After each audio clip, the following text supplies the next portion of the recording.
Welcome to Hunt the Land Podcast, centered on bow hunting, habitat management, and all things deer. Now here are your hosts, Mark Turner and Mariah Bogus.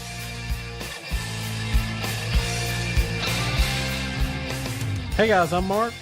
And I'm Mariah. This is episode 17 of Hunt the Land Podcast. And today we're talking all about the rut. We're going to talk about how state agencies collect rut timing data, what triggers the rut, what doesn't trigger the rut, and then how you can use all of this data to influence your hunting strategies.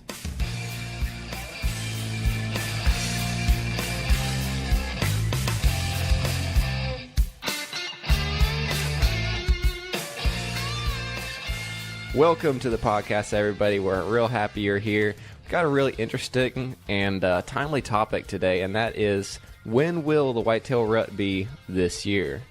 And I know this is a question that people are asking all over the place. Right now, as we record, I guess this podcast is going to go up on Halloween, which is traditionally a really big day for whitetail hunting, especially in the Midwest. Not so much down here in Mississippi and Alabama. I think we could both attest to that. But it's a big day, you know, in the whitetail rut. It's usually kind of one of those first really good days people talk about as a kickoff. And so a lot of people have interest in, you know, when are the best days of hunting going to be? So basically, when is the peak of breeding going to be? So we are going to address that topic today. And we're going to talk about some research that's been done, what you need to know about whitetail deer and their breeding habits, and I guess ultimately how you can apply that to your hunting strategy, which kind of is always full circle with Mark and I. You know, we love whitetail biology and habitat management and everything, but you know, it always comes back to we also love to hunt. So, how's that sound to you, Mark? Yeah, I'm really excited to get into that today. Sweet. Well, I know you had a little bit of action, or I guess you could talk about a little bit of rut action this past weekend because you went home. Before we get to that, I just want to catch you up on on Mississippi. I guess the kind of the Mississippi update down here, and for everyone in the deep South, you know, we had a nice cool stretch there, and it's since kind of warmed up. But I was able to get out last Friday evening, and I saw a little spike. That was the only deer I saw, but I had him in bow range. He was dead to rights. I had him at 40 yards, and eventually I had him at 20 yards, and he was pounding the willow oaks.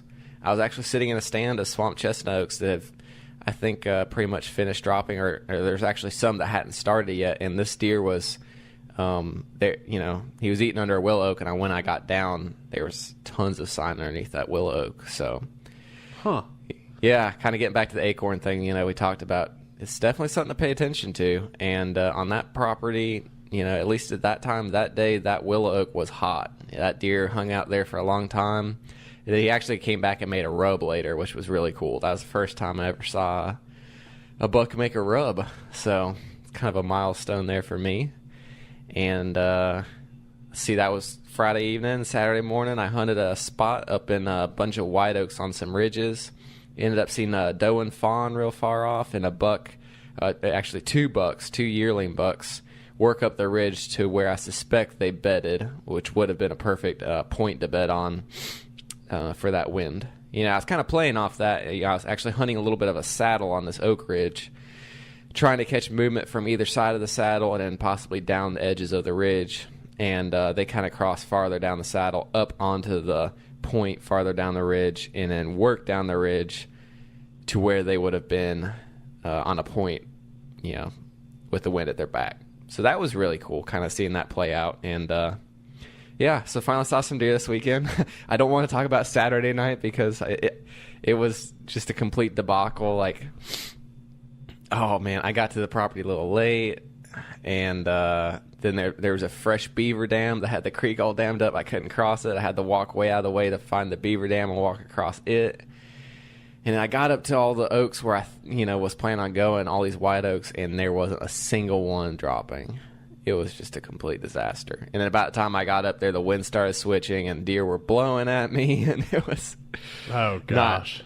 I was like just standing there cringing. And yeah, if you ever been to the time, like, you get to a spot and it's not what you expect, you end up just standing there just like contemplating for like 5 minutes, just like, about to give up. Yeah, I literally had that happen yesterday. So okay, so I'm not the only one because yeah, that was the that's deal. one thing hunting public land. Like if you got to stand on your back and you're not 100% sure where you're going to go, or even if you are, there's definitely going to be times when you're just sitting there like, well, crap. I know I'm going to put a stand up and I'm not going to see a deer tonight, but I might as well hunt because I'm here. Well, Mark, I actually did something different because I always do that same thing. And my way wasn't any funner either. But, yeah. You found another way to not kill a deer, basically. I basically found a way to not kill a deer and also make yourself really tired in the process. But so, like, so many times that's been the case. Like, I, for one, like, I think, I probably overthink where I'm going to hunt so much because I have all these options for different wind directions, and I finally decide on one, and then, I walked, after the Beaver Dam deal, it was 1.5 miles back to where I was, and I almost climbed up the tree right there, and I almost just said, you know what, I'll just, call it a quote-unquote observation sit. I could see a long ways and just be like, oh, I might see some deer. But with the wind the way it was, I knew I wasn't going to see any deer.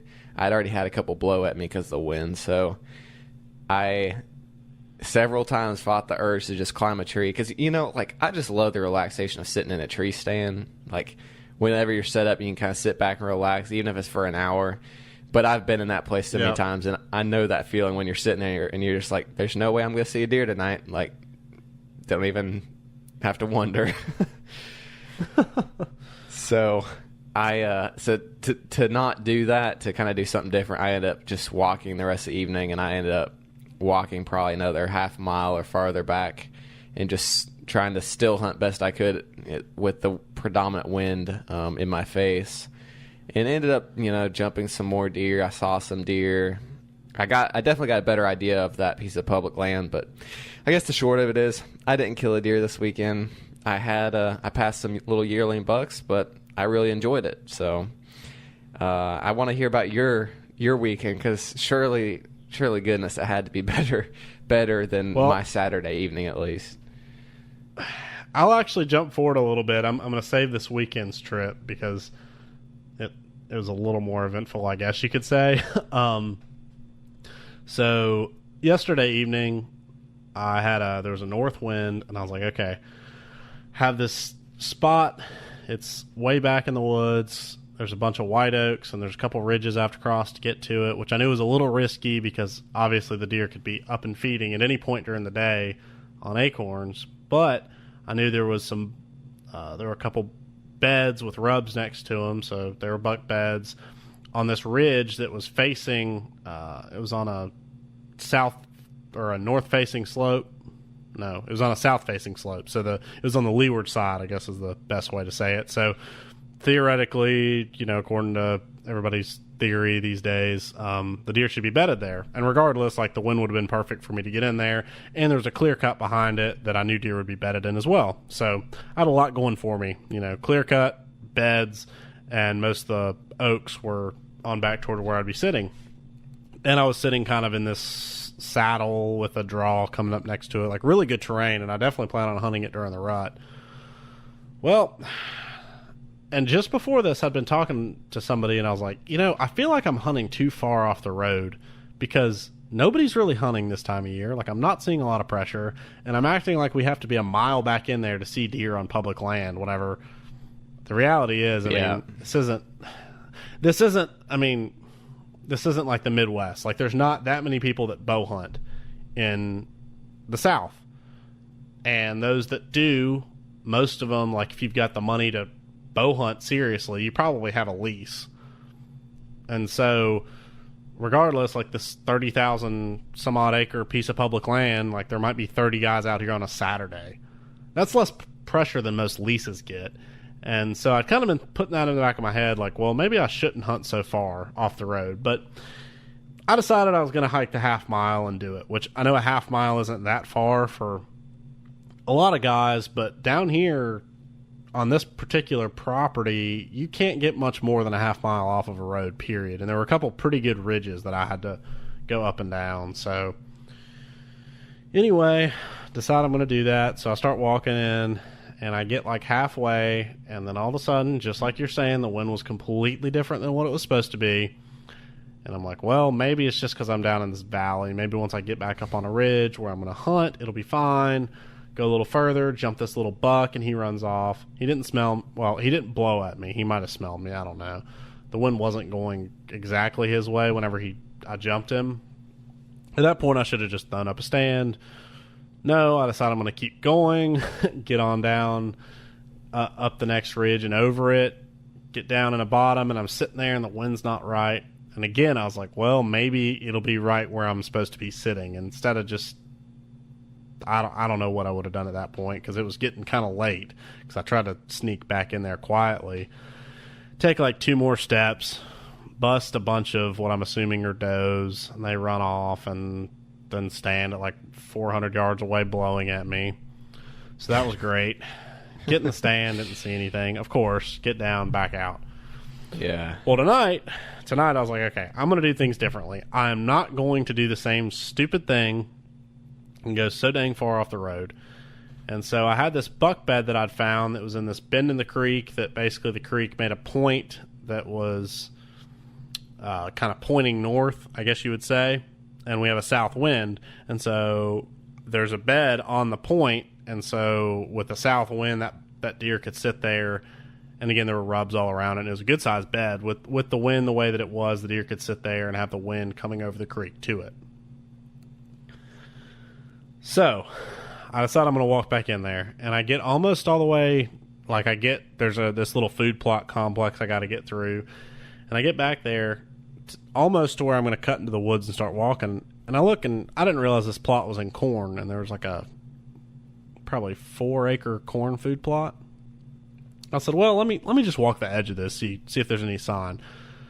Man, there was a ton of sign coming out of these 2 little trails that were pretty close together, and some scrapes and rubs that were on it, and they kind of necked down into this one trail that I snuck back in there, really took my time, took probably 30 minutes to go the 100 yards back to where I ended up setting up, and it crossed one little creek drainage, came back up, and then 30 yards or so past that crossed another, a little bit bigger creek. That the other one was just a little ditch.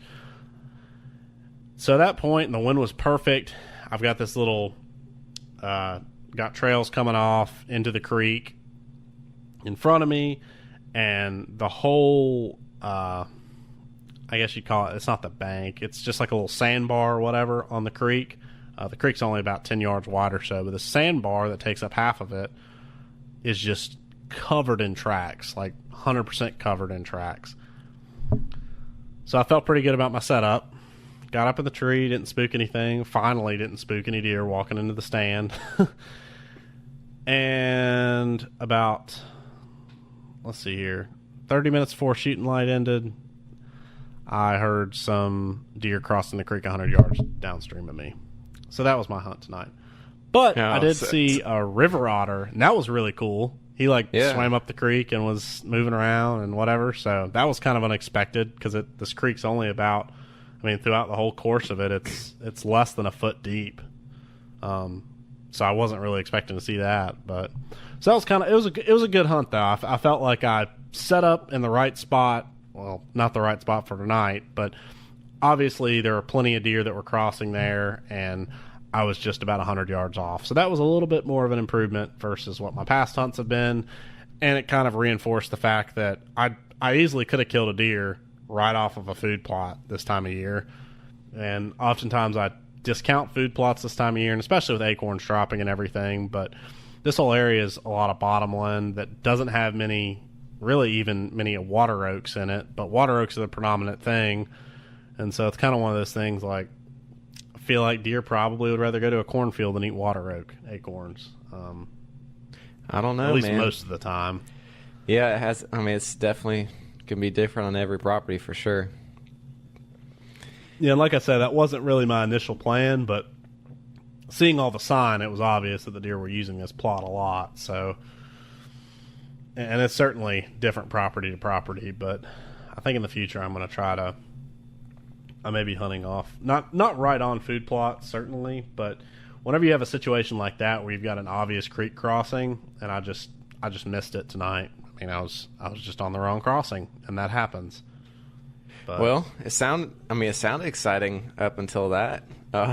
yeah, come on. Yeah, I felt really confident. Like for the first time this year, my wind was just constant, right in my face, and I was pumped. So, yeah. Well, but needless to say, I'll be back in there. But yeah, so North Carolina, it started on a really high note, and then it just kind of crashed downhill from there. That's the long and the short of it. We got up there Friday night, as me and my buddy went up there, my buddy Kyle, and we got up there at about, I think it was about midnight on Friday night, Saturday morning. And right next to the house, there's a dove food plot that we have that's got a bunch of millet broadcast in it, has crimson clover broadcast in it now, just kind of as a cover crop or whatever. I mean, it's certainly there, provides food for deer, but it's not really there to hunt over because it's right next to the road and right next to a house. And we pulled up, and just when we pulled in, saw there were some deer out in the field. I'm like, oh, cool, nice. And one of them looked like it was a buck. It looked like, 2 or 3 year old, like decent buck. It wasn't just a little tiny one. It's like, okay, cool. Turn the lights off, sit there and talk for a minute. Stepped out of the truck, and all of a sudden hear 2 deer fighting like 300 yards out. And this was the first actual fight of it. Like, I've heard deer, 2 little yearlings or 2-year-olds kind of like tickle their antlers together.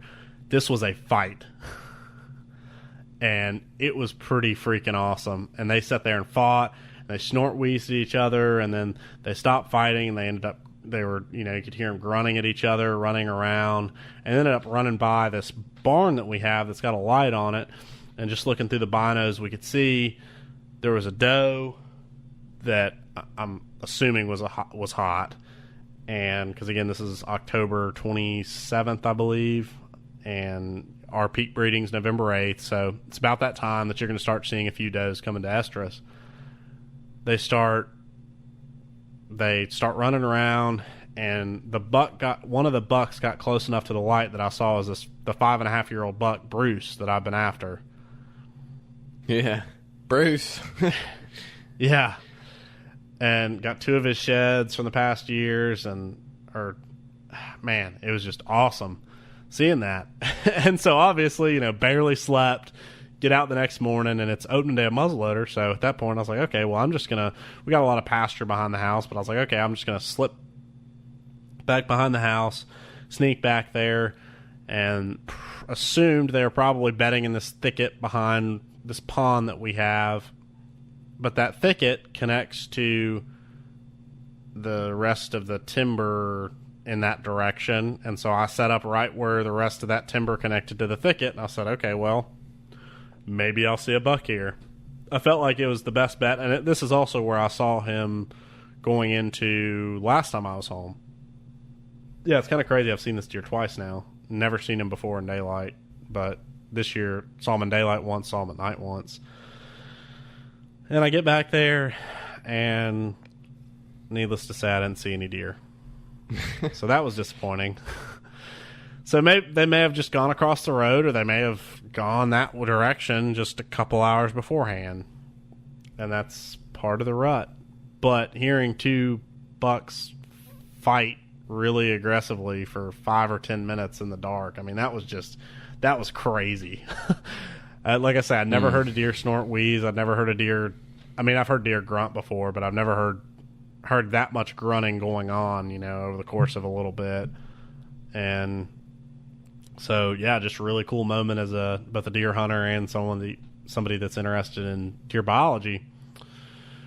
That evening I went out and hunted over this other food plot that's on a different property that we've been getting a lot of does on. And at this point, I'm perfectly content to shoot a doe because I still haven't killed a deer this year. And I saw a doe way out of range. She looked at me, kind of threw her head around, sniffing the air. For whatever reason, the wind was just not consistent. I've been getting my butt kicked by wind this year for some reason. And then the next morning, I went out and, let's see here, saw a couple deer, a couple little bucks. My buddy, though, Kyle, he had some does come through, and then he had a 2-year-old, like a pretty decent 2-year-old, come in, and he grunted at him a couple times just to kind of see what he would do. And he bristled up, went and made a couple rubs, made a scrape, and just walked around in a circle around his stand like 3 times. I mean, he sent me a video of him. He had his ears completely laid back. And that's awesome. It was awesome. So what stand was that? That was over at the that little food plot, that little kill plot at the lower place. Okay, nice. So, that goes right along with your article you posted. Yeah, exactly. This week. Exactly. And that's another thing I was going to talk about that I'm really excited about is, I don't know if I remember, I think I told you about, I made that another little kill plot this year that's at the corner, right? It's right next to our house. It's probably 200 yards away, but 300 yards, but it's just a little tiny, probably 20 yard by 15 yard plot right in the middle of bedding cover. But I mean, it's just off the, you can walk into it really easily. And I checked the camera there, and I'm kind of kicking myself because before the last time I was home, I had the camera set too high because it's on a pretty steep slope, and I messed up and just had the camera set too high. I set it in a rush, and I didn't get any pictures of deer. And I was like, well, I mean, I wouldn't have got any pictures of deer, but I didn't end up hunting there because the camera was set so high. Yeah. Well, wouldn't you know it, there were deer visiting that field every day once the camera was set right. So I'm pretty sure last time I was home, I probably could have killed a deer there. But that aside, Kyle set that field and the wind was wrong, and I'm pretty sure they probably just smelled him when they were coming up. But we thought we could get away with it the way it was, but I think once he got in there, it was a little worse than he thought initially, but just kind of stuck with it just because I mean, it's tough to abandon a spot where you've been getting pictures of deer literally every single afternoon at like 3 o'clock, all the way up till dark. And it's sweet because they're coming in there and then they're leaving. Like, there's not many nighttime pictures, but there's one 3-year-old that's got a really tall rack that Kyle's never shot a deer with a bow, so I told him that one was definitely fair game for him. And again, lots of does coming in there, and probably the best thing that happened all trip, aside, that was exciting. Wait. Seeing that plot was before working. you tell me, I'm gonna guess it had something to do with a quail, didn't it? Did I tell you about this? No, you didn't. I just know. I just know with the farm and your goals, like, it's gonna be something to do with the quail. I'm just calling it. Yes, it did. Wow, that's pretty impressive. I couldn't remember if I told you because I remember I told some people, but I don't think I ever told you. No. Yeah. So first off, they're both quail related actually. First off, all of the fescue pretty much behind the house is dead. Bingo. 30 acres, gone forever. It's going to be great for the quail. And it was nice though because I think they're trying to say thank you because they showed themselves to me the other day. We didn't really hear that many this summer, but I saw one during the dove hunt behind the house. Well, walking into that little food plot, which, I know you haven't seen it, but it's only about a 10-yard walk from the edge of the field, 10 to 20-yard walk to the back of the blind from the edge of the field. But there is this, and this is even more perfect, there's this privet that I'd cut down and treated. There's all that privet in there that I've cut and treated. And actually, you helped me cut and treat one day. And so it's really good, just shrubby cover right now. There's tons of rabbits. We got a bunch of pictures of rabbits in that food plot. But anyway, tons of rabbits because of that cover. But apparently the quail are liking it too because when Kyle and I walked in there, we flushed a covey. Man, that's awesome. There were at least 8 of them. I don't know exactly how many because they didn't flush immediately. They started moving around, then they started calling, and I was like, holy crap, those are quail.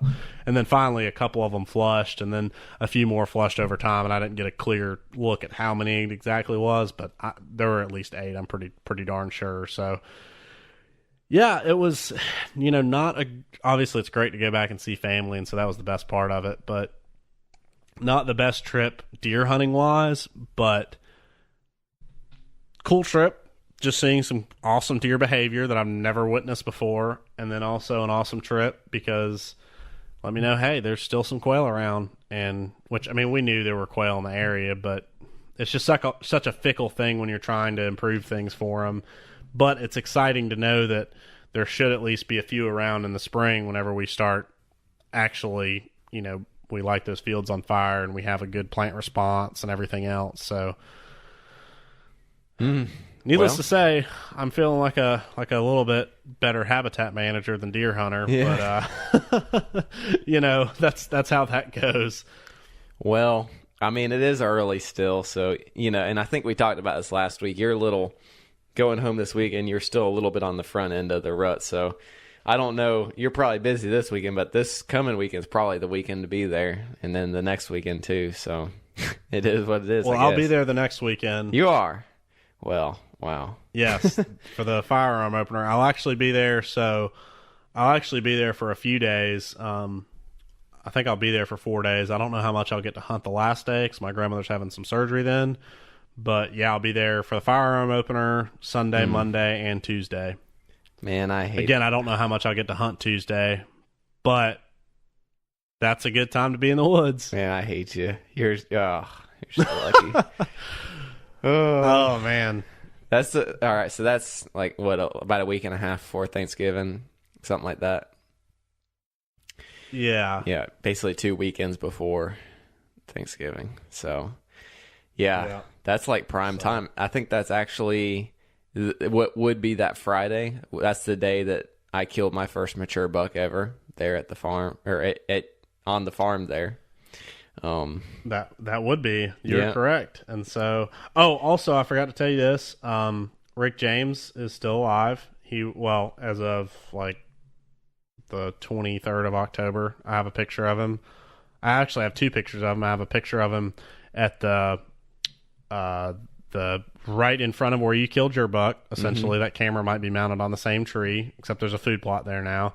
And then I have a picture of him that same night over at that little kill plot that's on the north end of the property. Nice. So he just kind of came through, but but he is still alive. So, and with the 23rd, that's he may be like starting to kind of daylight on your property. He may be starting to increase use of your property as the rut progresses, hopefully. Yeah, he's kind of reminded me of what Aaron did as far as just kind of cruising through every once in a while. I mean, this is the second time that he's come through there since Velvet Shed. But hey, I mean, the good news is it's inside his home range, and that's all you can really ask for is just having a chance at him. So, needless to say, obviously Bruce is more centered, and although I didn't get any pictures of him this past go round, but I did get pictures of, like I said, that good 3-year-old, and then that other one that I included in the blog post. I think that deer's 3. I'm kind of wondering after seeing the picture of him and looking at it a little bit more. I was, but when I saw that's that the photo, deer. I'm pretty. I was like, dang, that's a pretty good looking buck. Yeah. He might be 4. I'd assigned him the age of 3 before, but I'm pretty sure that's the deer that I found his sheds this year. Like, found both sheds sitting on a different property just behind a pond dam. I was literally up there fishing or walking around or doing... I wasn't fishing. I was walking around because it's February. I was walking around doing something, and I looked down, and there were 2 sheds laying on top of each other. And you say I'm I don't know. I guess people say I'm a lucky shed hunter. That's the definition of a lucky shed hunter. Oh, I'll take it any day. Yeah, no, I will take it any day. Sure. Oh yeah, but yeah, kind of. I guess with that being said, that's a good transition. Talking about the rut and everything like that. I guess see what we did there with that. Oh yeah, see what you did. Yeah, beautiful. Yeah, let's do that. So you already talked about it, right? I guess we're gonna spill the beans right now. The mean or the average conception date on in your area is November 8th, and I think it's is that right? Yes, that's correct. Yeah, and I think it's November 24th back my way. And I may be off. It may actually be the 22nd, but yeah. So I guess how about you go? You can talk a little bit about how state agencies, well, I guess getting into that, like state agencies, collect the data, but talk about fetus measuring and that kind of sampling, that kind of stuff. Yeah, so back in the 80s, actually the founder of QDMA, Joe Hamilton, came up with a method to date fetuses and age fetuses and figure out when they were conceived as well as when they would be born, based on, they grow it at a relatively similar rate. And there's actually been some other work done recently that's kind of basically validated that his method was pretty darn close to accurate even on deer in different regions. I think that was at Mississippi State that they did that here recently. But Yep. Anyway, so they that's how they age fetuses, and basically state agencies either go out and, depending on the state and when exactly what they're trying to do, a lot of states just simply collect roadkill deer. Some will collect, depending on if the season goes late enough, you can sometimes just collect deer that have been shot really late in the season.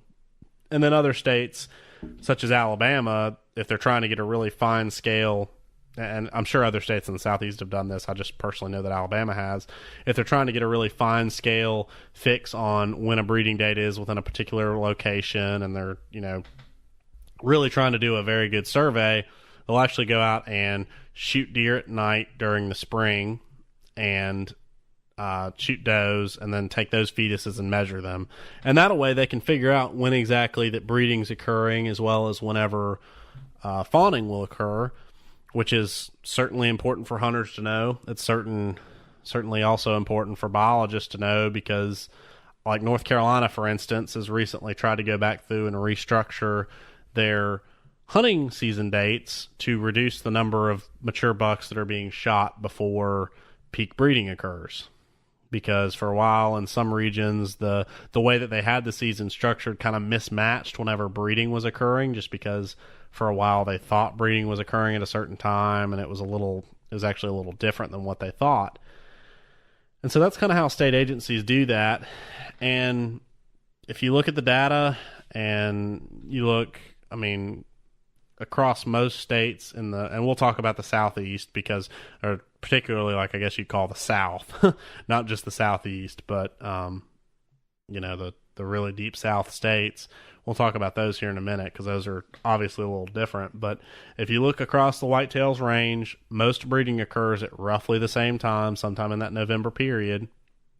And that seems really intuitive, because obviously this time of year, and I know because I recognize it, and I'm sure Mariah recognizes it too, because it's killing me right now not being able to be home because the rut's about to start kicking. Yeah.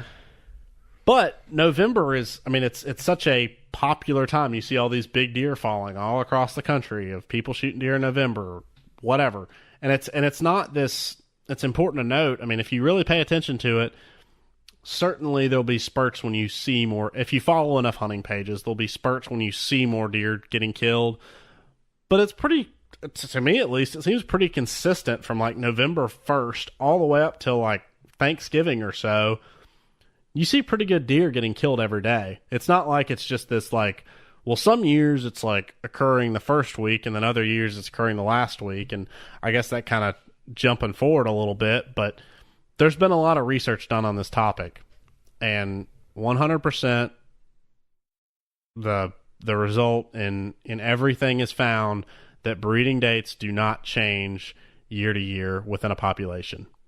They stay the same. Breeding dates are triggered by photoperiod, which is the amount of sunlight, which makes sense. And I guess this is kind of getting more into the biology, but if you're a doe and you're trying to maximize your fitness and maximize the survival of your young and everything else, and this is particularly true up north. In the South, deer can be a little bit more flexible, and we'll talk about that here in a minute. But in the North, if you have a fawn too early, it will be too cold and it will die of starvation because there's no food for you to be able to eat and produce enough milk for it to survive.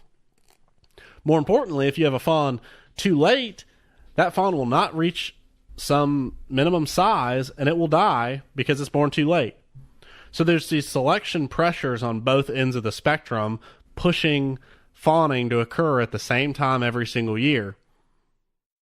If fawning was triggered by some other factor, such as moon phase, which can vary by obviously 28 days, that's the lunar cycle, Well, those 28 days, that's pretty darn important. Well, like, if you have a fawn 28 days later than you did the year before, that's a problem.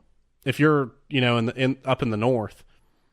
And it's not like deer in different regions respond to, set their breeding dates based on different triggers. I mean, it's all photo period. It's the length of sunlight or the length of daylight.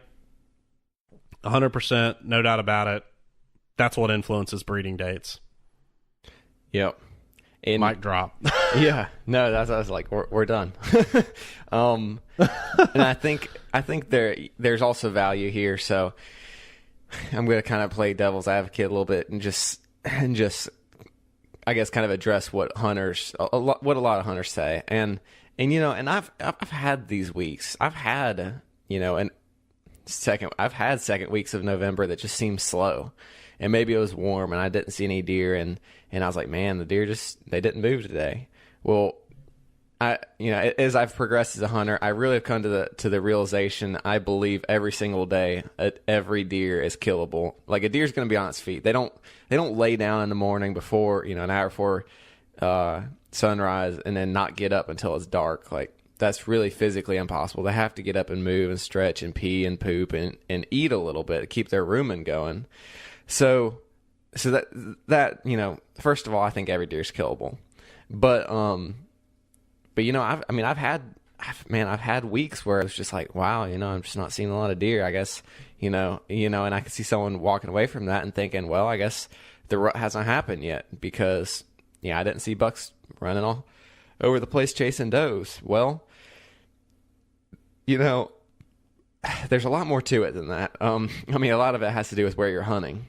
If the deer are, absolutely in thick cover, I think a lot of times, we as hunters, and I'm guilty of the same, like, man, I would love to blame when I don't see a deer, I'd love to blame it on the weather or blame it on whatever. But the truth is, there was deer moving somewhere and they were eating something. Like right now, there's deer. I can go out and hunt this weekend. If I don't see a deer, it's not because there wasn't a deer walking, up on its feet. And I guarantee you there was a deer on its feet probably within a few hundred yards to me on that same property. I just was in the wrong spot, and that was my error. That's part of hunting.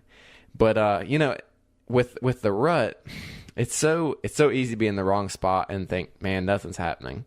And all that has happened is you have that one morning where you're in the spot, like you were, Friday night whenever you got there. Like, if you had, if that was in daylight and you're sitting over that food plot, man, you would have been like, if you're the average deer hunter, you've been like, man, the rut's like full swing. And when in reality, it's probably just that one doe that was in. And obviously, probably every buck, within a quarter mile, half mile was probably over there if that was truly the only doe around. And if they were aware of it, they were over there and they were sparring and grunting and all that. And I think, I know hunters, I guess I just want to say to everyone out there who is skeptical of science, which is unfortunate. I think everyone should, listen to what science has to say, because that's really how we generate our understanding of natural things, where deer, our only understanding of them comes from science. And I think people are way too quick to say, oh, well, the scientists are wrong because I sat in my stand and didn't see any deer. Well, it could be because you're pressuring the deer. Or it could be, there was a hot doe over the next ridge. And there's all these other, I guess what I'm saying is that there's all these other factors that I think are really important to keep in mind. And even if, your neighbor, he might be having the best, week of hunting of his life, and you might not be seeing anything. And so, and I guess getting a little bit farther down this rabbit hole, but like, in science, whenever we test anything, so all these studies that have proved this have a very large sample size. They're not looking at one deer and, oh, this one deer bred every year on, within the day, so that's the way it is. No, they're looking at literally hundreds and literally thousands of deer, and this is held true. So I just want to say, I want to pit those, let's say a couple thousand deer samples to your 5, maybe 3 or 4 days you got to hunt the rut this year, and to say that, oh, science is wrong because there's no way you could have been sitting in the wrong spot. Science must be wrong, and it's 1,000 samples because of your sample size of one. Statistically doesn't hold up. And so anyway, I'm just saying that because like I feel that frustration, because I've been there and like I've had those slow days. But the thing, the thing with all this, and as we get into this more in the mean, that the average breeding day is, it's good to have that knowledge, and it can help you be a better hunter. And it might, if you're not seeing deer on those weeks when it is peak breeding, maybe an indicator that you need to move. Certainly, and I think that's one of the things that stands out in my mind too is, as deer hunters, the hunts that we remember are the successful ones. And this is something I was kind of reflecting on earlier, thinking about how tough of a time I'm having this early season coming back in Alabama. But, it's like one of those things we constantly, if we think about back to previous hunts, we think about the ones where we killed deer or saw deer or whatever. And with the rut, I mean, yeah, I have a lot of hunts from back home where I can say, yeah, I saw some deer and they look like, it was like a little buck and he was roaming around or whatever. But the number of hunts that I've had where I can actually say that I saw a mature buck that was doing something breeding related, or just saw a mature buck during the month of November regardless, like even if I just narrow it down to that, are few. And that's simply because there's not that many mature bucks out there, and you may have a hot doe in your area and still not be in the game for the buck that you're after. And, I guess one of the examples I think about is a couple years ago, I shot that buck in that creek bottom funnel, and you were with me, and shot him with a muzzleloader on a Friday morning. Yeah, one of the best days ever. Yeah, it was great. We saw 3 deer out of that stand that morning. We heard some other deer chase. They're all bucks that looked like they were kind of seeking does. And we saw another 2-year-old walking in that, looked like he was kind of cruising. And yeah, it was a great hunt. And it was warm weather too. And so that's something to point out. Like it's all just a matter of chance with the weather and stuff like that. I mean, anyway, back on that hunt. That was a great hunt, and I still hunt that stand, and I still love that stand. But when I go back and reflect over the past couple of years, I'm like, I really haven't. I've had a couple close encounters with mature bucks near that stand, and I shot another one that I was headed to that stand. But I haven't really seen deer doing the exact same thing that we saw them do that morning. And I don't think it's a matter of me overpressuring it or anything like that. I just think it's a matter of I haven't been in the right place at the right time again. And that weekend, I shot that deer. We got him out of there. We hunted that stand. I'm sure you remember this. Yeah. We hunted that stand the rest of the weekend, which was probably a bad move. Like, I'll be the first to say that. But we hunted it Friday night, Saturday morning, Saturday night, Sunday morning, and then we hunted a different stand Sunday night. Yeah. Which is the same stand that you killed a buck in a week later in the morning. That was an awesome hunt too. Yeah, yeah. That was too crazy. That was like probably the best week or so of hunting that I've had. Like 2 mature bucks down in a week. Man, I was on cloud 9. We felt like we knew what we were doing.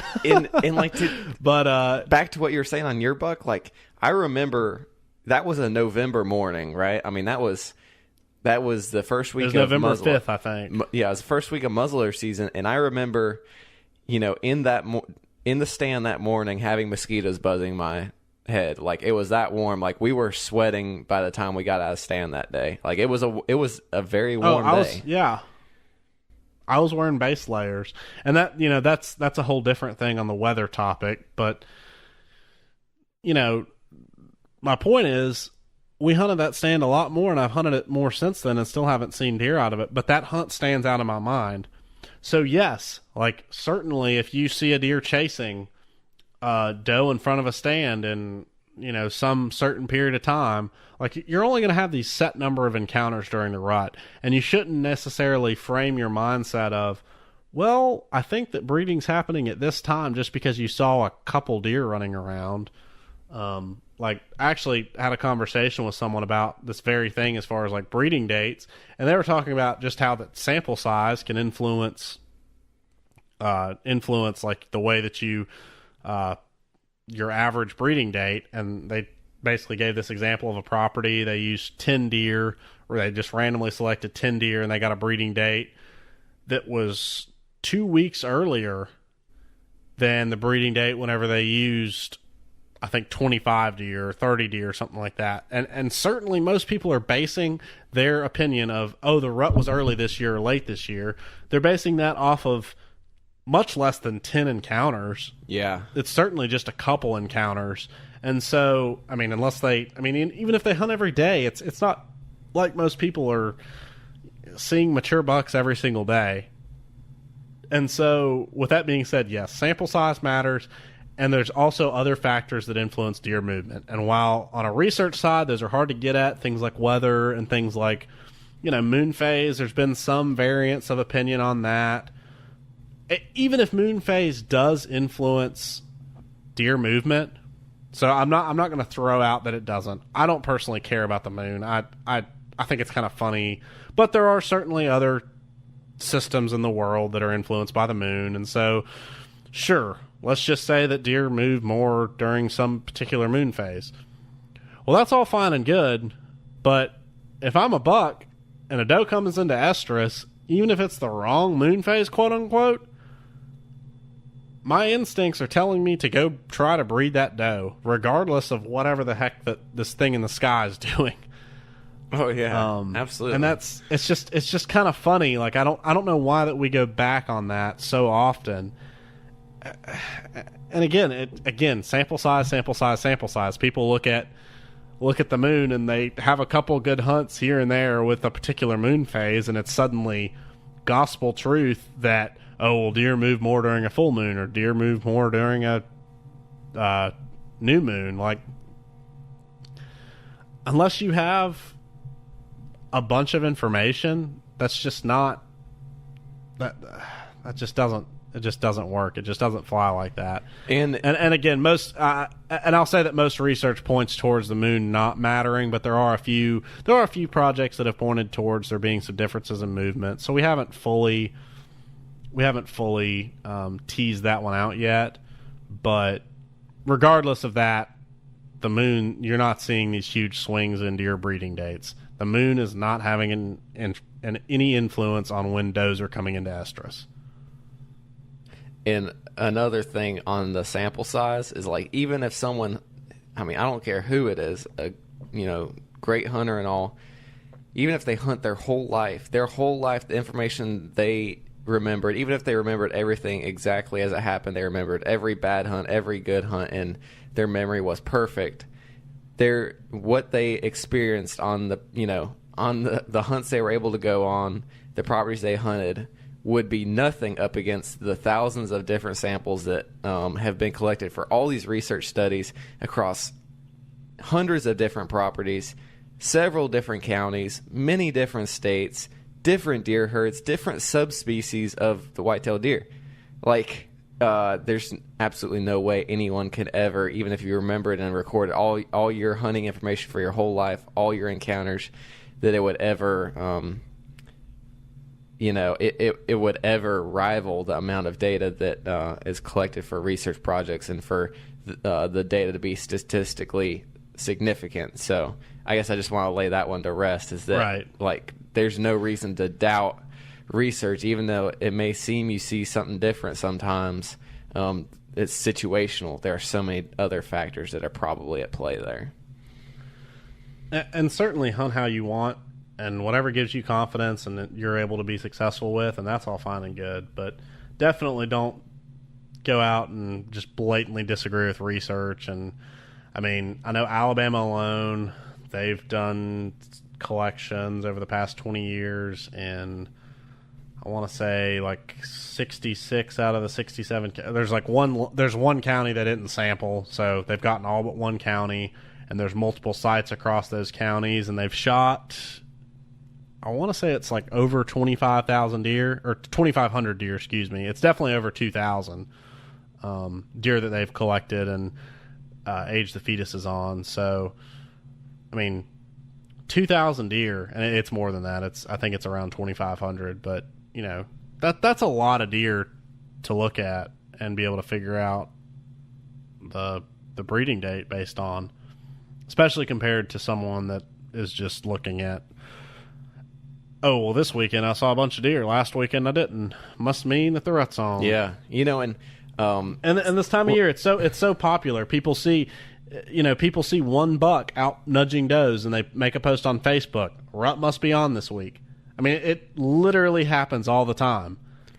And obviously, people can have their opinion. And sure, I mean, technically, if you want to say that, yes, the rut is on. I'm sure there are does in estrus. Well, I know that there's does in estrus in North Carolina right now, and across probably most states, with the exception of maybe a few in the southeast. But even there's probably some doe that's in estrus. So sure, you could find a doe that was ready to breed in some state and say the rut was on, quote unquote. But that doesn't mean that the average time that deer are coming into estrus is different year to year. And so the state, Mark was talking earlier about how states collect the data and measuring the fetuses. It's kind of cool. You can actually buy the fetus ruler that they use from QDMA, and forestry suppliers, I believe, also sells it. And so basically, it's just a ruler, and the after so many days after conception, I want to say it's 45, but don't quote me on that. I believe it's 45. I think that's right. Yeah, that's right. Any time after that, you can accurately or pretty accurately estimate the exact date that doe was bred on. So I purchased one of these from QDMA, and I've really enjoyed whenever I am able to harvest a deer late season, like January or February during our archery, special archery hunts. I'll pull the fetuses and measure them, and I've seen it's cool to say, oh, there was a doe on this property that was bred on this day. If for nothing else, that's pretty cool. And I've contacted my local biologist, the district biologist, and I've given him the fetuses so he can use them for the state data to kind of add to that data pool. So that's really fun. Like if you're harvesting does late season, it's something. If for nothing else, like you can say, oh wow, there's deer, that are being bred on this date on my property, which is really cool. Obviously, you just killed that deer, but the fact that one was bred on that day means there's probably more. But so and I guess that on that note, Mark alluded to this earlier, but like there is a new ruler there's more info. I should say there is a new rule or a new way to measure fetuses coming out from the Mississippi State Deer Lab. So I'm I guess a little bit a little bit partial, and but yeah, definitely check it out. There will be another resource for measuring deer fetuses coming in the near future that should be even more accurate than the current method, and hopefully with the research that has been done at the Deer Lab will be especially accurate for southern deer herds. Yes, but I will note that, and this is again not downplaying what y'all are doing over there, because that certainly, but I listened to the talk kind of presenting that, and one of the main points they said was, yes, this will be more accurate to be able to determine the exact day that a fetus was conceived, but it's just basically, I think if I remember correctly, it was just shifting the date by about 3 days or something. It was shifting the date a little bit. It was not, the main point I'm trying to make is it was adjusting the average date, but it was not adjusting the the spread of dates or anything. Like, it wasn't basically that will just make it more accurate. It won't actually, and it may change the date slightly, but it's not, you're not going to see like dates changing all of a sudden. Like, what we're doing is accurate enough to be able to say definitively that deer breed at the same time every single year. Oh yeah, the technique is very population. Valid. That's not right. A question here. I just want to make sure to point that out, that the new scale that they're coming up with is not to say that the old one was invalid or anything like that. This one's just going to be a little bit better for southern deer herds. Yeah, it's just exciting. Which, speaking of southern deer herds, obviously, we're from North Carolina, and so coming down here, we'd always heard that, you can go hunt the rut in February. And it's one of those things like, what in the world? Why are deer doing that? And being down here now, it's a blessing and a curse, because when back in North Carolina, I would be sitting at home, maybe going to go shoot some rabbits or squirrels in February, or getting ready to do some crappie fishing or something like that. Now, I can be out chasing whitetails, doing their thing, like going crazy. The buck I killed last year was January 5th, and he was certainly out looking for a doe.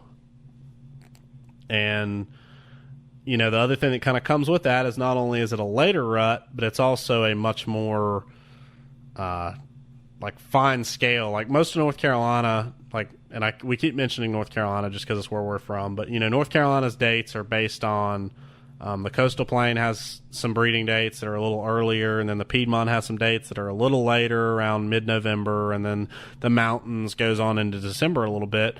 But those dates they're very, like, they follow a particular pattern. And the same is true in some other area. You know, obviously, if you go north of that, most of the Midwest and stuff like that, deer are typically just breeding at about the same time across the whole state. And there's not a whole lot of variation. But when you get down here, you see this crazy variation going on. And so one of the first things I did when I came down here is I was like, what the heck? Why is this happening? Yeah, and you know, it's crazy too. So you're talking about Alabama has that really late rut.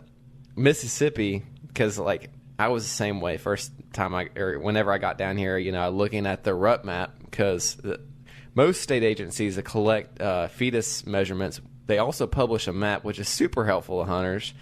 They'll publish some kind of map usually that will show you the average breeding date for every county or for every area. Well, Mississippi is super, super diverse. You go from late November, early December rut in northwestern Mississippi, kind of the upper part of the state, and then the Delta is a little bit later. You get down where I'm at in Starkville, this kind of whole side of the state is a late December rut. It's basically a Christmas rut. Late December, a little bit into January. But then you get down into the lower coastal plain, and then you're getting there. You're kind of like you, Mark. You're like end of January for peak breeding. So it's a super diverse state. And I mean, you look at that on the map, and it's super crazy. And the pattern, you know, of the deer breeding, and I think you kind of alluded to it before. It's like, you look from a biological standpoint, you have to look at breeding as a strategy, right? I mean, it's how the species propagates itself and continues to survive, and more individuals are brought in, and everything progresses. So it's advantageous for fawns to be born at the most optimal time, and obviously that time is a lot larger down here than up north, and you kind of cover that. So really, I mean, the deer down here, they can simply breed, you know, they can have a lot larger spread across the state of breeding, and those fawns can still be, you know, dropped at times with high amounts of summer nutrition, versus if we were in, you know, New York State, that window would be much shorter.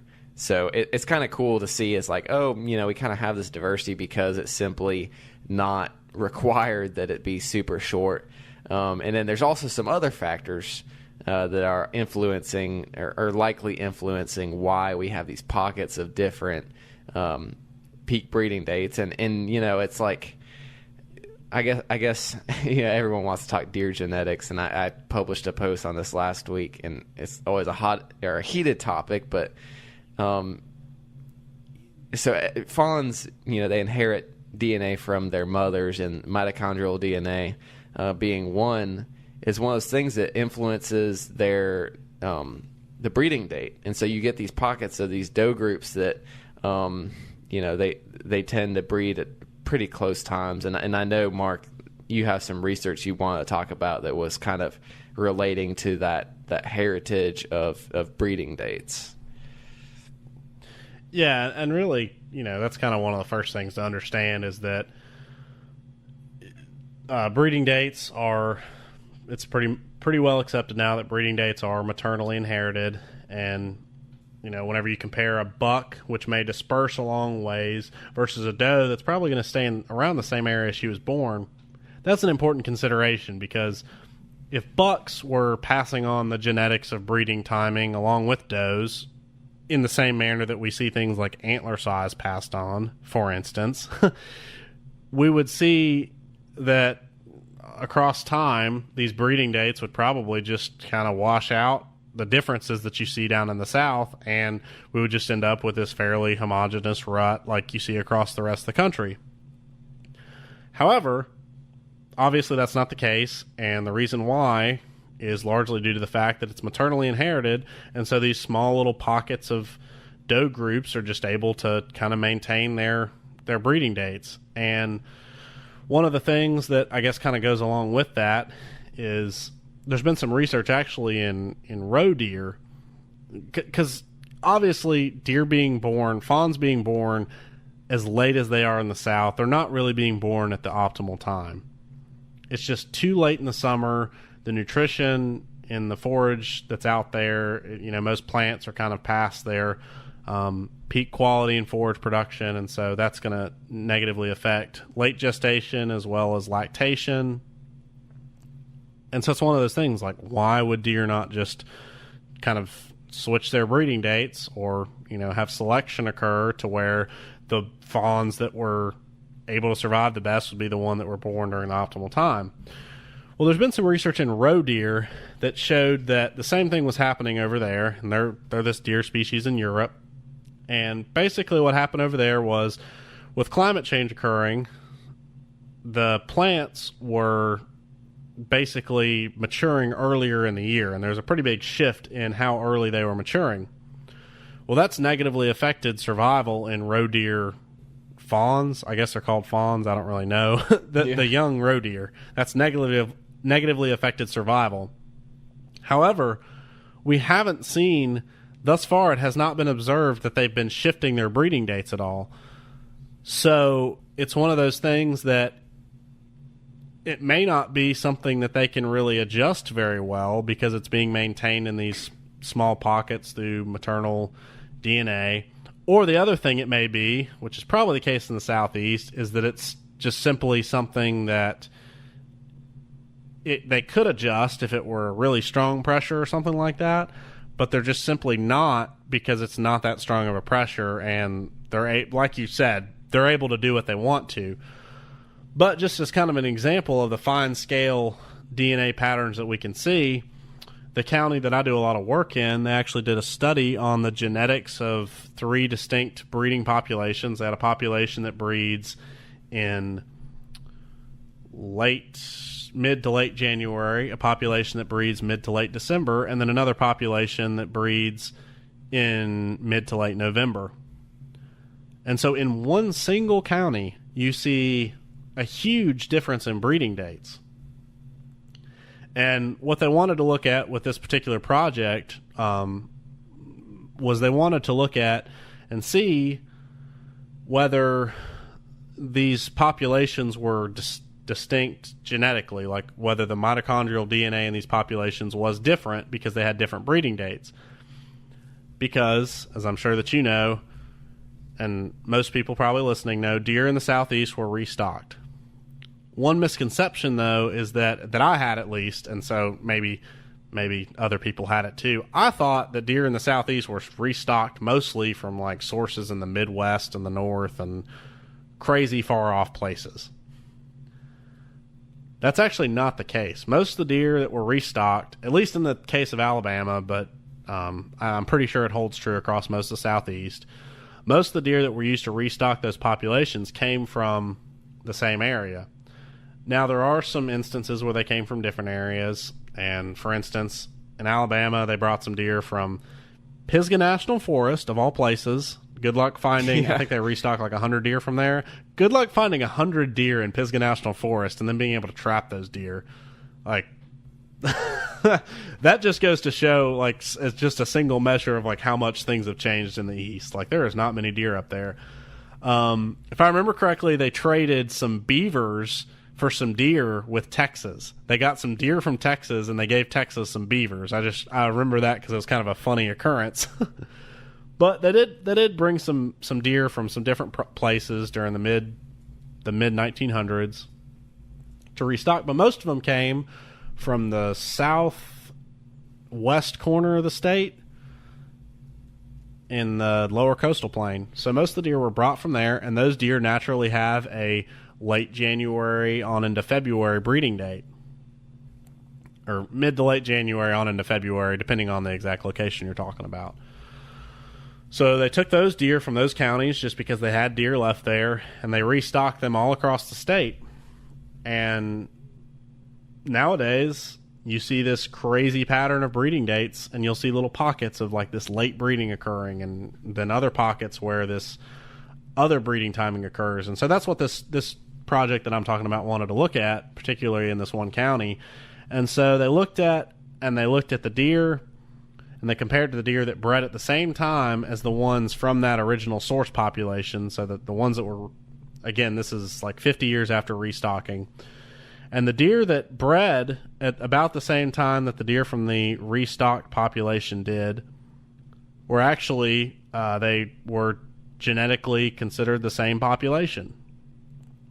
However, when you looked at the ones that had a breeding date about a month earlier, those were a different population. And so those deer were not related to the deer from the restock source. And so that's kind of one little snippet of evidence. And this is again where you kind of have to realize that a lot of records weren't kept super great, and we were kind of slinging deer around, and we weren't really, I mean, this was early on in the field of wildlife science. And so it's hard to look back 50 years and say, well, this is exactly what this population did. These deer are from this restock source versus these deer are not from this restock source. And so there's a lot of genetic work being done on that now, but it's kind of a tough thing to get at. Like, why are these deer breeding at all these different times? But certainly restocking has had an effect on that, because you see these little pockets of deer that are breeding in February. I mean, there's some areas in like the northernmost counties in Alabama, right on the Tennessee border, where deer are breeding in January and February. And most of the population around there in those areas are breeding a couple months earlier than that, at least a month earlier than that. And while there hasn't been work done on those particular populations to do genetic linkage, at least in this one instance, we know that, yes, that population that had similar breeding dates to the region where it was restocked from, those deer are related, essentially. And that's kind of a cool thing to be able to look back and say, wow, well, this is one thing that's influencing them.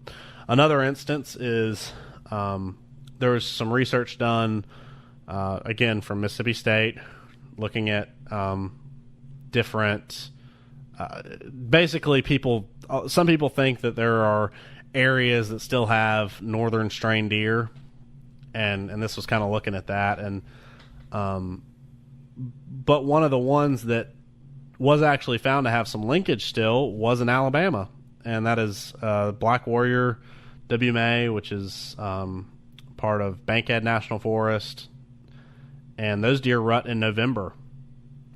And there were about 100 deer that were restocked from Michigan, and it's kind of this random pocket where they've retained that same rutting date. And again, it's kind of weird, and we're kind of just looking at little snapshots of the past whenever we try to evaluate this stuff, because again, we're 50 years after that. A lot of breedings occurred, but we can still see these little distinct snapshots of like, well, these deer are breeding in November, and there were a bunch of deer restocked from Michigan here. Hey, look, that's probably, these deer, are probably genetically related to those. And a lot of the time, it hasn't been found that they're genetically related, simply because restock deer tend to have lower survival rates back then. Because, I mean, you think about like restocking a deer and bringing it from Michigan, or like trapping a deer and bringing it down from Michigan. I mean, think about the stress that's going on with that animal. Oh, yeah. It's kind of incredible that any survived. But, so again, we're kind of looking at little snapshots, and I just want to emphasize that. But restocking has certainly had its effect on the way that the deer breeding occurs in the Southeast. But it's kind of the opposite of what I thought. I thought it was due to deer being brought down from the north and the photo period kind of triggering them differently. That's just, for some reason, that's kind of the perception that I got. And that's certainly not the case, at least in Alabama. And again, I'm assuming it's probably pretty similar in Mississippi as far as most of the deer that were restocked from populations within the state. They just all happened, at least in the case of Alabama, they all happened to be from one little pocket of the state that breeds super late in the year. And that probably contributes to why you see these random pockets of late breeding occurring across the state. But yeah, take a look. If you just Google like Alabama rut or Alabama peak breeding dates or something like that, ADCNR has a really cool picture that shows, like, based on all that sampling. And most counties have 2 or 3 sites that they sampled from, and oftentimes those sites had different breeding dates. And so it's pretty neat to look at and like see. I mean, because again, it just looks like kind of a shotgun pattern. There's just these random little pockets that have these really late breeding dates, and you know, you can go back in the history and see, like, okay, well, this county had deer restock from these southern counties. Like Clark County was one of the big ones. Like this county had deer restock from Clark County. Well, it seems like there's probably something going on there. We'll never know 100% for sure. I mean, again, in that one instance that I mentioned, they did look and see that the deer in this county were connected to, I believe it was Clark County. They were a genetically indistinct population. But we're never going to know exactly the exact history of how many deer survived and how much breeding went on with source populations that were already present, and they were just, you know, really low density, so we felt like we needed to restock. We'll never know these things. And, you know, most of the time, the research done back then, like, they looked at, like, the population growth was measured by things like track counts, which are just not accurate. And so, again, wildlife science is a changing field. But long story short, breeding dates in the South are funky because, again, they can be funky and they can survive doing what they want to. But we as managers and wildlife biologists have influenced that historically because we restock deer. And again, it worked fine. I mean, that's not like a hit on any past biologist, because we restock deer and there's obviously plenty of deer around the South for us to shoot now. But it did have an impact on breeding dates. Yeah. And I know in the case of Mississippi, as far as with the recent genetic research, that it looks like there's, you know, definitely a lineage there from Texas there at the King Ranch. There's some from Oklahoma and also some from Florida. So kind of like what you're talking about is pretty interesting to learn where the deer came from.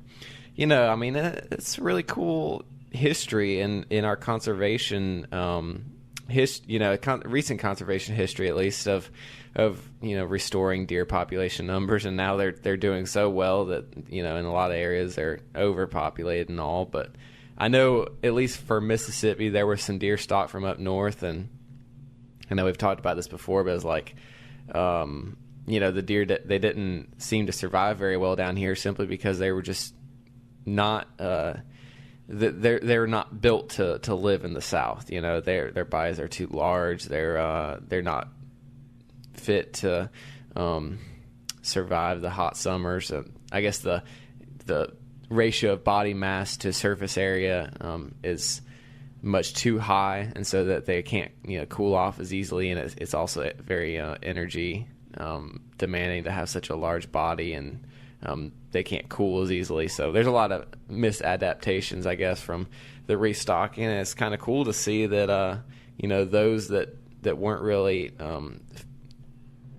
well adapted to surviving in the South didn't, and then those that seem to have come from, you know, maybe more arid or more you know, hot environments, kind of like the Florida population, seem to do pretty well here, you know, in Mississippi with a pretty similar climate. So it's kind of cool to see that play out, even, you know, 50 years later, seeing that through the genetic evidence of basically a real big conservation success story. So I guess we've kind of gone... Absolutely. We've gone like a full circle, basically, from talking about hunting to talking about the peak rut and how it's tied to photo period. It's not the moon. It's not these other things. And now we're ranting about science. I got one more thing for you. Yeah, I got one more thing for you. Yeah. Since we've talked so much about Mississippi State and all that stuff, I'm going to throw some Auburn research at you. One other thing that can influence the rut, and this is something actually that theoretically we as managers could have an influence on, is herd demographics. Yeah. Herd demographics can change peak breeding, and they just kind of, over time, Mississippi State isn't the only place with a deer lab. Auburn has one too. And over time, they noticed that the deer were breeding a little earlier, and if I remember correctly, I think it was like 2 weeks earlier or something like that, and it was linked to a average increase in mature buck, like basically the percentage of the average buck age, I guess would be the best way to put it. Not necessarily the number of mature bucks, but although those two things are linked. But the average age of the buck within the population decreased the average breeding dates by, I think it was a couple weeks or something like that. It was not huge, but it is something to note. And I think there's been some other research that's been done out there looking at buck to doe ratios and stuff like that you can shift breeding dates by having more mature bucks in the population, and that's probably just linked to pheromones and social interactions and all sorts of stuff. I don't think that's something that we fully understand, but I feel like it's worth noting that there is one other thing that can influence it, but again, that's something that's it's not like that is changing all the time unless you're specifically trying to. Yeah, I know there was some similar research done here that showed that exact same thing you're talking about. A shift in it, basically an unmanaged herd had a really long, drawn out rut, really large spread of breeding dates, and it was pretty late in the year. And then actually after reducing the doe numbers and actually getting that herd in better balance and that, kind of improving the habitat quality as well, they shifted the rut by I can't remember exactly. It was about 10 days, I want to say. And then they also, the spread of breeding dates was greatly reduced, which is also kind of another factor that, spread of breeding dates, the more fawns that are born all at once, if for nothing else, if you have a high predator density, you can kind of satiate the predators, hopefully, at least that's the theory, is that by providing a bunch of fawns at once, a coyote or a black bear, whatever it is, can only eat, so much deer meat at once instead of dropping them and basically feeding them, on a schedule for a couple months. If you had a drawn out rut, your fawns are dropping over a lot longer time. So that's kind of the thinking there. It's another benefit of having a shorter rut. And now I guess we're talking about management strategy more than anything, but exactly. I think I drew us further off topic, but I was like, I can't.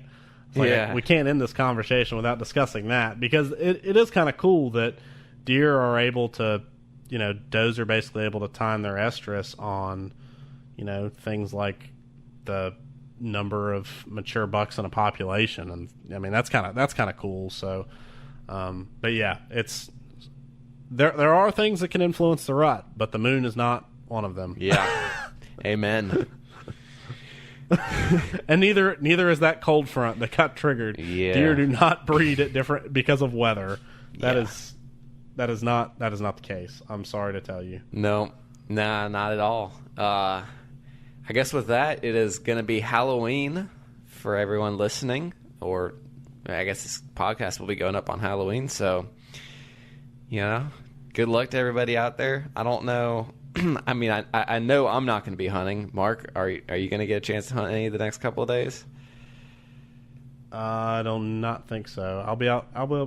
Excuse me. I will be able to go out sometime this weekend, I think. But yeah, I don't think I'm definitely not going to be in the tree tomorrow. So, well, kind of unfortunate. But good luck to all of our buddies that don't have really late rut dates and are going to be in a tree in the rest of the country, because, man, I'm happy for you, and I can't wait to join you here in a couple weeks. Yeah, just a couple weeks. We'll be up there chasing them. I can't wait. Until then, we appreciate you all listening. We hope that you enjoyed the podcast. You'll check out huntingtheland.com, our website with all our blog posts, other podcasts. And if you enjoyed the podcast, definitely leave us a rating and review. And we'll see y'all here again next week. Thanks for listening.